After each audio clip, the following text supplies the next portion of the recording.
Don't Toy With Me Nagatoro, or Don't Bully Me Nagatoro if you're not a little is an experience like no other, wherein you'll read the manga and watch an anime that quite literally came from one of the most fire Schmentai artists of all time. I kneel! And be really hard up for the bullying, literally. But then come to find out that, hey, it's kind of funny, and even better, she's got an amazing ass, and now the romance is pretty cute. Hey, wait, my boy Senpai is getting it, yo, let's fucking go now, so that's my fucking boy, and that's his fucking wife. Wait, does that make me a cuck? It's one of the few romance anime that starts out as something completely different, but ultimately has you rooting for the weak main character that you may have otherwise not in a different series, to the point where all you want is to see the two of them get together and maybe fuck. Honestly, I'm okay with it if he lets me watch. Fuck, I'm a cuck bitch. The immediate reaction to something like this is that the manga is probably better and shows more of the good stuff, but fortunately for it, it came out during the peak time to be a rom-com anime alongside shows like Komi, where the production values are just fucking immaculate, like Yamato's titty, and the passion is oozing from every episode with a banger OP, fantastic visuals, great voice acting, fluid movement, and fuck, season 2 looks like shit. Yeah, Nagatoro is unfortunately one of those anime to have the misfortune of switching production staff and studios for its second season. This shows pretty immediately in the trailers alone, but it's even worse in the actual anime itself, where you get a rather lackluster opening compared to the first one in both song and visuals, extremely stiff movement to the point where it's a still frame half the time, and the general lack of visual flair that the first season possessed that added to the scenes, what with small additions like the Nagatoro cutaway animation, and the fact that they just fucking flex on you for the first, 3 minutes of the first episode. Hey, she's just like Obito. It's not all bad, however, as while it's a step down in overall quality and more of a one-to-one to the original source material, which is never a good thing, unlike the first season's more passionate telling of it, it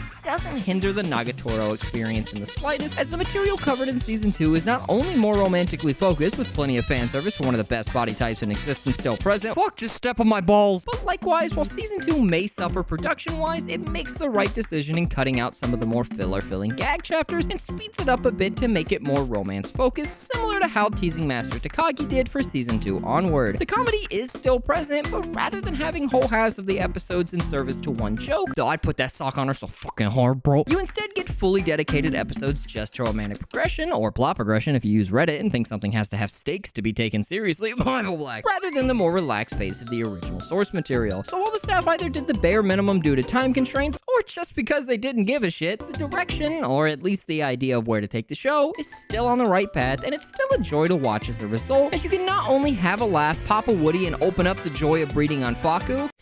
nice. You can also feel Senpai is developing as a character into a fucking Giga Chad, and then Nagatoro is being honest with her feelings, which is honestly the most hypest shit in existence. His fucking nuts must be massive. You'll never feel like a cuck unless you're into that, because the smut still exists, and because you want nothing more than for these two to be happy with one another, at least until you cry in sadness